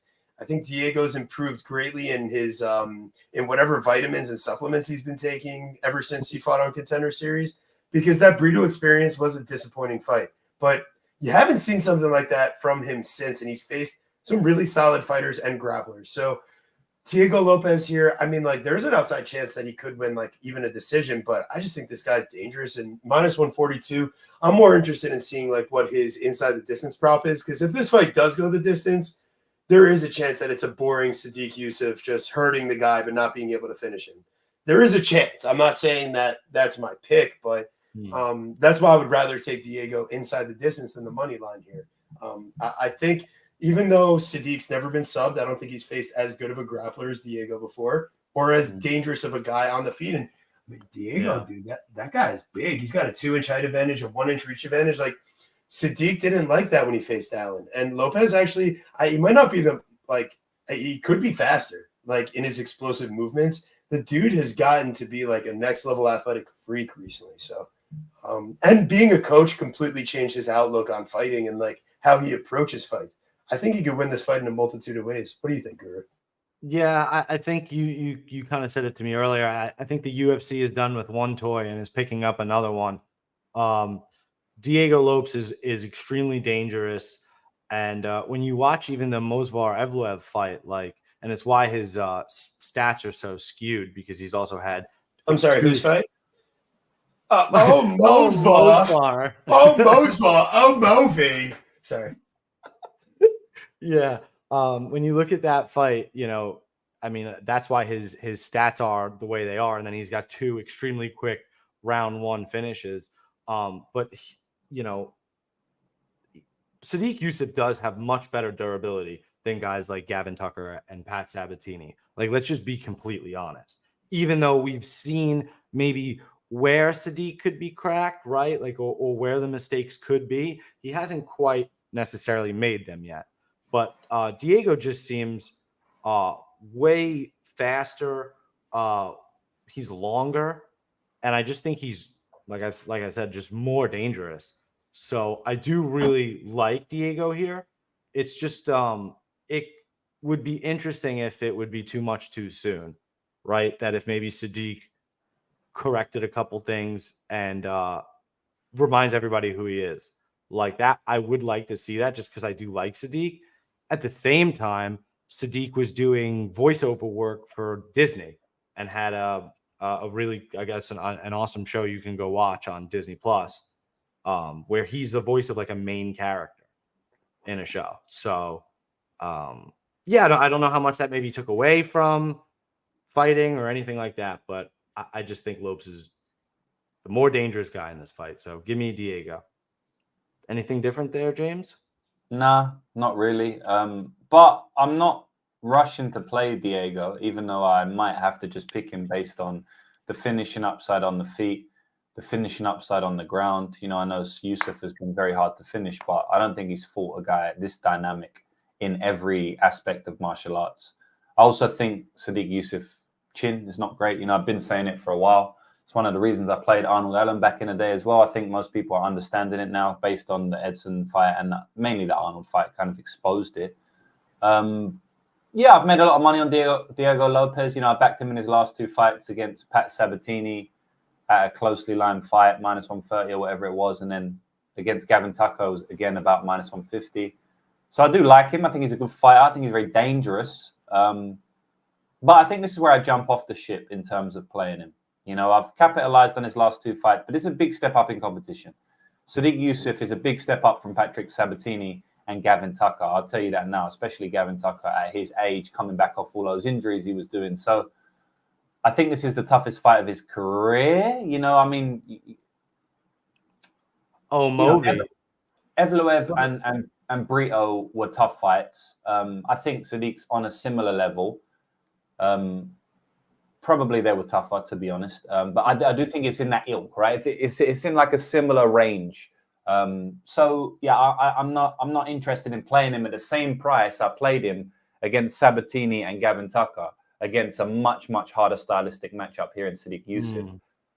I tend to think Lopes cracks the chin at some point, boys. But honestly, I don't have a very strong read on this one. So I'm just going to leave it there. My pick is Lopes.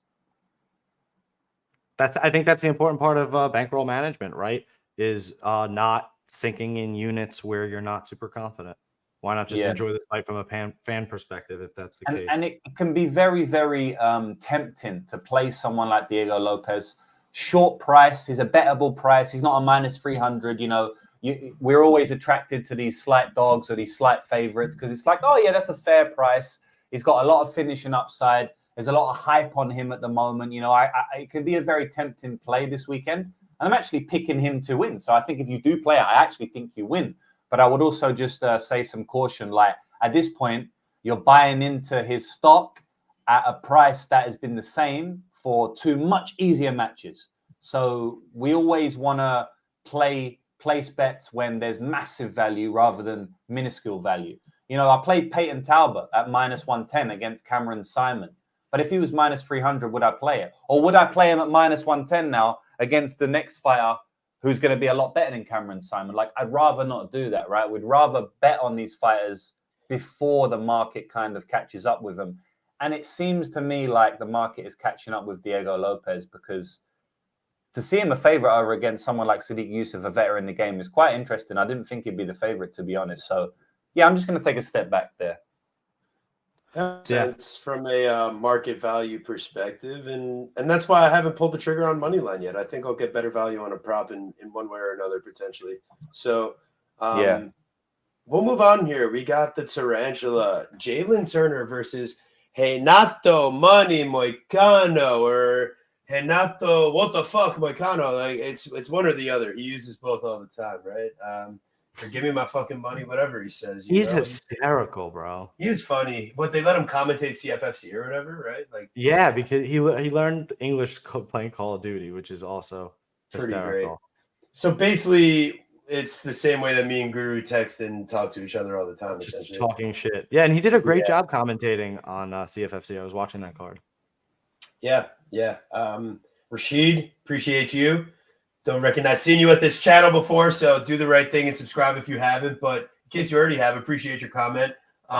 It's important not to get emotional and like choose guys because you like them. It's got to be the right line and the right matchup. And really trying to think twice before I just bet a favorite these days. The Turner, man. I mean, let's get into it here. I mean, Moicano is holding on for dear life and relying on the fact that Brad Riddell, can very much be wrestled at this stage.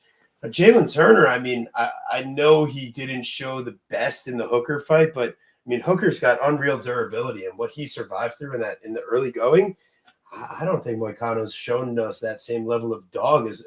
I mean, maybe the RDA fight, but since when is RDA like putting guys away at this stage? So the fact that he even was getting beat up that badly by RDA is another like, all right, like. Jalen Turner is probably just going to put a spanking on this guy. It is my thought initially, but why would I play minus 238 here? It just doesn't make any sense. It has to be Turner and inside the distance, Turner in round 1, round 2, because the deeper this fight goes, I hate it. Like, when does Turner ever win a decision? It just doesn't happen. And the judges, even though he's the guy landing damage, like he just gets outworked at a certain point. I just don't know that Moicano has that dog in him and the same type of like cardio to survive the early going and then put it on late. And if he does, I'll just jump in live on it. Fuck it. Like I'll bet round 1, round 2 for Turner.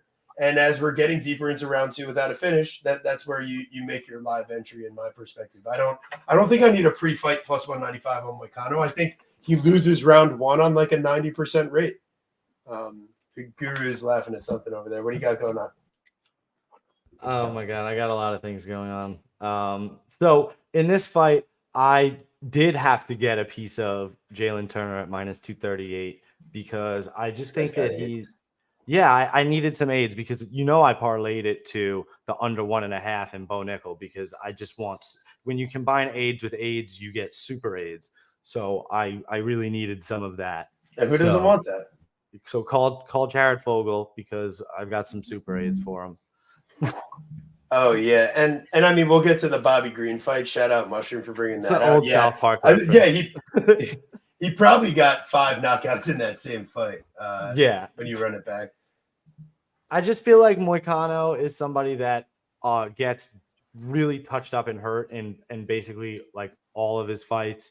He doesn't have necessarily like fantastic head movement or the necessarily greatest fight IQ. He's somebody that is grappling dependent. So it is interesting that, you can get plus 200 on him because Jalen Turner doesn't necessarily have the best takedown defense, but he is athletic and he works his way back up to the feet. And he is quite dangerous with his striking and honestly started working on his own submission game, right? Got a couple here in the UFC. So I like Jalen Turner to get it done.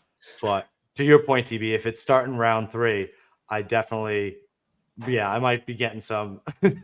Exactly. I might be feeling the effects of that AIDS if it gets to round 3. What do you think, James? Am I going to be able to avoid AIDS with that parlay, or do you think I'm infected? So Jalen Turner, who's the other leg? The under 1.5 in Bo Nickel. I don't know, man. I'm already infected. Tell me the truth, man. You're a real friend. You'll say the truth. Yeah, I've already caught the AIDS, huh?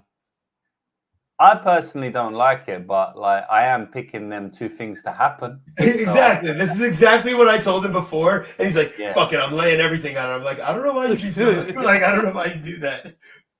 I mean, yeah, I'm saying they happen. So I guess a lot of people think you just have to pick winners. So maybe that'll come true, man. And at the end of the day, man, there might be a lot of value on this. Turner might just blast through him 70% of the time in round 1. And then that already covers the money line, not even based on the round 2 or round 3. Like, it's definitely possible. Again, it's one that I don't have the strongest of reads on.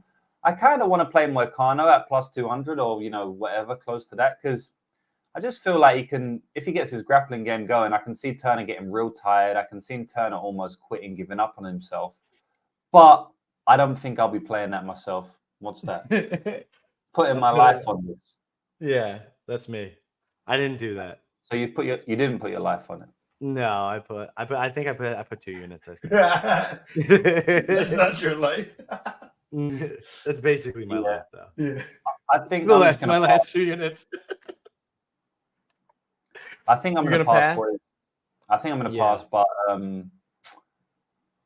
yeah, I just got a weird feeling about this one. I just got a weird feeling that Moicano can do it, but I don't bet off weird feelings. What about that? What about the under over? Nothing there, no props. This is a fight where I think they've got it fairly accurate. Yeah, I'd leave it. Yeah, I just you're clenching your butthole either way. Yeah, that's fair. Yeah. All right, I'm excited to clench my butthole. I appreciate you telling Guru what he needs to hear because he doesn't want to listen sometimes. It's never. Even though you're predicting 2 things to happen, you predicted enough to parlay them each at -2 something. So I don't understand. So just because you predict something to happen doesn't mean you have to lay your whole life savings on it? I don't understand. Guru, I hope that 2 units gets you a cheeseburger and fries instead. All right, we're moving on. We've got, everybody's favorite OnlyFans participant, even if it was for a short time, Jessica Bate Estaca Andrade. Hey, listen, I never would have seen it if Guru didn't go out of his way to find it and send it to me, this asshole. That's not what happened. Oh, so can you explain what happened then? Because you sent me it unprovoked. I never asked for it. You're the one sending me the that's not true. That's literally not true. Jesus Christ. What do you think? I'm JT Lines out here? The guy you from absolutely that's tweeting about how I know you and gorgeous she is. You were talking with him about it, but that's a whole other story. So we got the pile driver here versus Marina Muay Thai Rodriguez. Or I love to get slapped in the face by my coach, Rodriguez. Or is that her dad? Or is that I don't know, man. Someone just violently smacks Marina in the face as she's getting her mouthpiece. So it's sketchy. She's probably going to be pre-concussed as she's getting into the octagon. It's like Clay Guida style. But Jessica Andrade here, I think if she wrestles, it's like -500. Marina Rodriguez is being taken down in the early goings by Michelle Watterson. She nearly finishes Michelle Watterson after getting back up. But once again, this is Michelle on her last legs, Watterson Gomez. And then in round 2, she goes and gets taken down immediately again. Same thing's happening in the Jandiroba fight. I don't think she's actually fixed anything. She's gotten 10-8'd by the likes of Cynthia Calvillo. She's gotten 10-8'd by Carla Esparza, right? Multiple times where she gets stuck on bottom and can't get up. And then in the stand-up, I'm not sure that Marina has what it takes to put away Jessica Andrade. Now, I didn't think that Yan Xiaonan had what it took either, but at the same time, I think she has more of that juice than what Marina does at this point. Ultimately, Andrade here, she gets back on the horse against Dern, and there's even an ugly point in that fight where she's already knocked her down a couple times and gets caught by a counter at one point. And yeah, I sure can see a way where Marina can just pick her apart coming in. But if that starts to happen, Andrade, she's got crazy calf kicks and she's got great takedowns. So yeah, I think that she's going to be smart enough to, if at first you don't succeed, you got to pick yourself up and try again. Oh my God. All right. So I'm on Jessica Andrade here. I think that she's the more violent fighter. Marina Rodriguez just continues to get older and older. And listen, we all get older and older, right? But she's somebody that wasn't necessarily young coming into the UFC. And, she's 37 years old. That is crazy too. Yeah. She's just old as fuck. And not only do I think Jessica Andrade is the better faster striker that's going to land the more damaging shots. But there is the chance that she could wrestle. And if she even has half a brain and half a coach, they'll figure out a way to get some wrestling going, because this girl's a 0 off the back. So you got to take Jessica here. 100%. I don't know. What do you think, James? Trio, bro. Another trio. Jessica. I think Jessica and Max have been like the pretty confident trios, at least in terms of where we think the value is. I know we wasn't all picking Max like to dominate like we seem to be with Jessica. But Max and Jessica are probably going to be our two trios of the card. So hopefully they go well. My thoughts on Max and my thoughts on Jessica are that she's a lot more physical. I think the takedowns are going to be there if she wants them. But even if she doesn't want them, I think she can land a knockout blow on the feet. We've seen when Marina goes up against a powerful Brazilian striker, we knows what happens. She gets knocked out by Amanda Lemos. Shout out Amanda Gunshots. I think we can see something similar here. Like Andrade might land some heavy leather, just knock her out on the feet. But if not, she can just ground and pound her from top position. She's way stronger, way more physical. Jessica's a beast, man. She's such a great fighter. Maybe she gets sniped here. I wouldn't be super surprised if Rodriguez lands a sniper shot. But I'm siding with Jessica Andrade.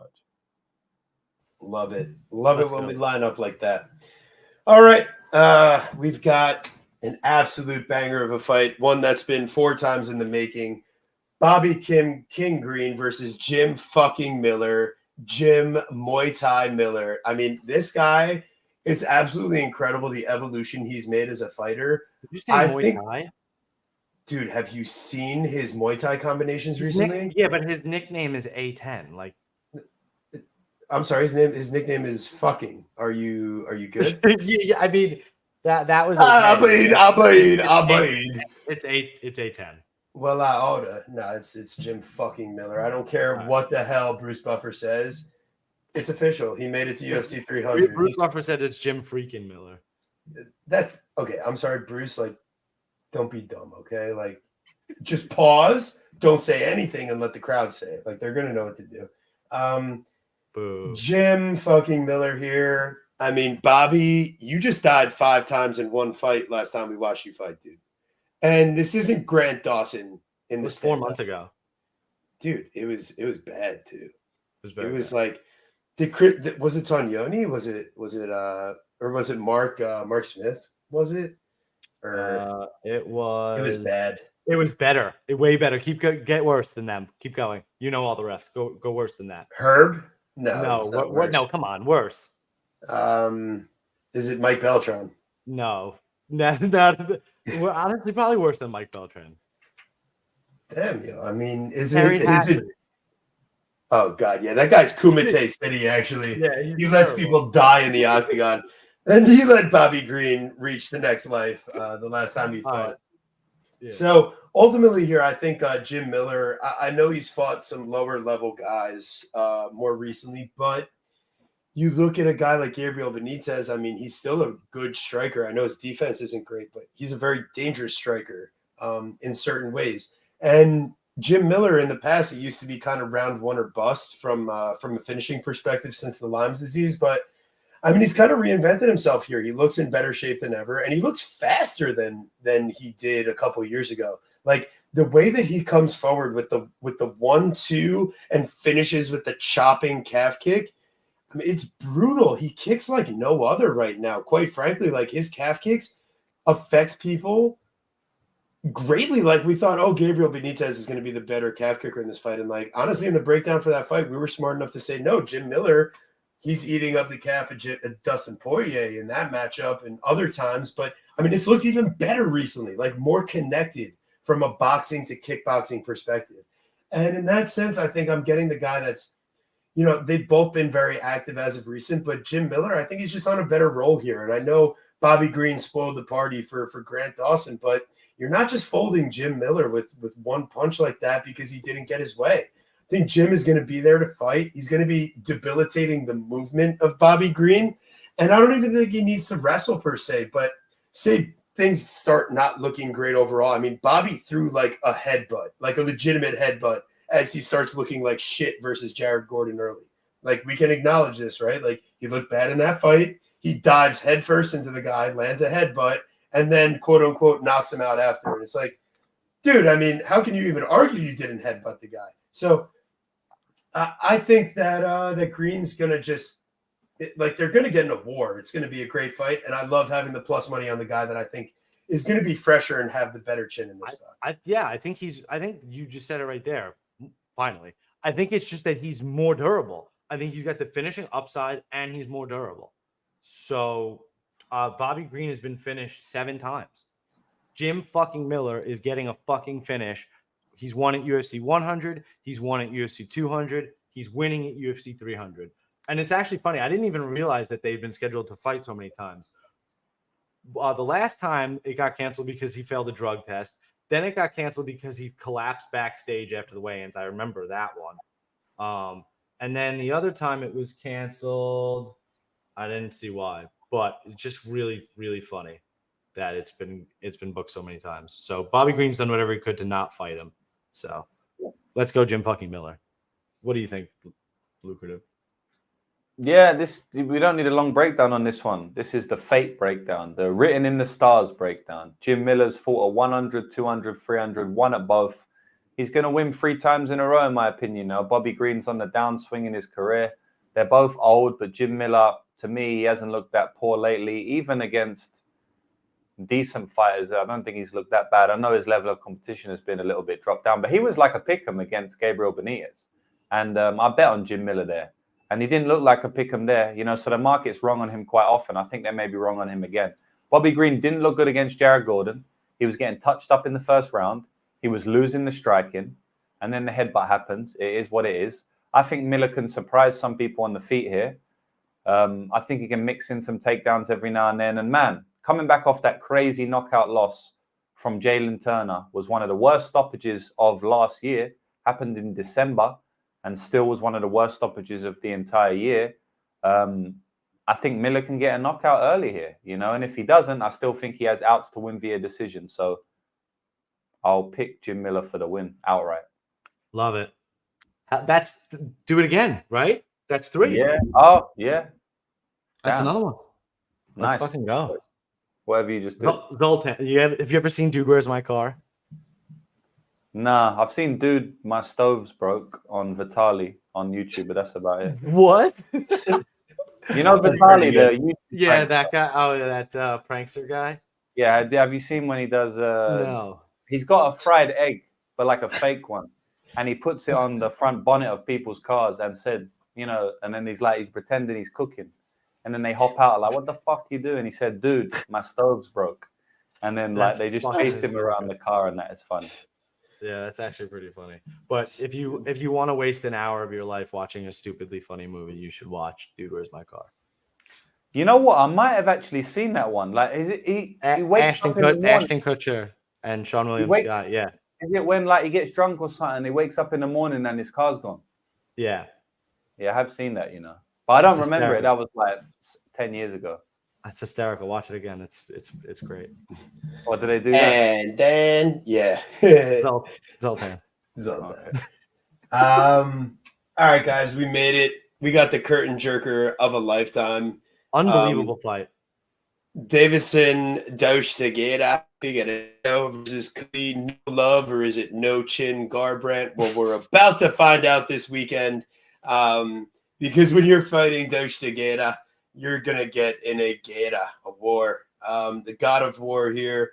I mean, the dude, he doesn't use takedowns unless he feels like he has the advantage there. And let me tell you, Cody's initial takedown defense and hips are going to make it where this is going to probably be a stand-up fight for the duration. But say a certain god of war makes contact with a certain no chin's chin, then we could be looking at we could be looking at certain death. Yeah. So realistically here, I mean, Figueiredo has shown that he can't make the cut to 125 anymore, but he still did, based on pure reckless necessity of the UFC to have 5 matchups with Brandon Pereira. But ultimately, as he moves up to 135, where he probably should have been years ago, And what he talked about doing years ago, I mean, the dude looks rejuvenated. He looks thick as hell. Like, and sorry, that I'm like licking my lips as I said he looks thick. But no, seriously though, like, I mean, this is a guy that listen. If you're fighting anybody besides Rob Font, it's a finish last fight. I think these guys are very much like similar fighters, except you've got what? They kind of are. They both have, I mean, they both have a lot of power. Yeah, but Figueiredo has elite grappling and of course. I think that like Cody is just kind of like, I used to wrestle and I get shoved in takedowns. Exactly. So, and nobody's really tried to wrestle him in that like real way. So, I don't know. I definitely like Deiveson Figueiredo here, bro. He is. Sure. I don't know what to tell you. Yeah, he looks good at 130. He looks good at bantamweight here. See, even Guru's licking his lips. No, but I got Figgy round 1, round 2 because if it starts going to round 3, I don't like it as much. Bro, it's Vicente Luque all over again. The guy doesn't actually want it to get into a firefight on the feet anymore. Like Cody, 100%. Like he does everything in his power not to. And when Trevin Jones nearly knocked him out in round 3, I almost died laughing. Like Figueiredo's not going to give him as many chances to survive. And like Figgy, I don't think his chin is an issue. I think Figgy almost knocks out Rob Font like 16 times. And I mean, Rob Font always gets almost knocked out, but he's still never been knocked out. So yeah, like just imagine what the type of breakdancing Cody's going to be doing as Deiveson Figueiredo is landing on that chin is just going to be a work of art. So I'm excited. James, for the last time this week, and hopefully not the last time ever, because we always have a great time with you, my friend. Maybe we had too much fun today, but UFC 300 calls for a special event. What do you got in this one here, man? Yeah, first fight on the card, which is crazy. You know, like I was saying earlier, 2 former title holders are opening up the card. I'm not sure they've ever done that before, to be honest. It may be the first time in UFC history. And we're in for a treat. It's going to be a good fight as long as it lasts. I have to side with Deiveson Figueiredo. He's a massive favorite for a reason. But it is interesting that he's such a huge favorite now. Because I don't know if it should be that wide. I mean, Cody Garbrandt still has outs to crack him on the feet. You know, I think Deiveson Figueiredo at some point is going to get knocked out. I know he did against Brandon Moreno, but that was a weird one. The doctor got involved. It was a strange one.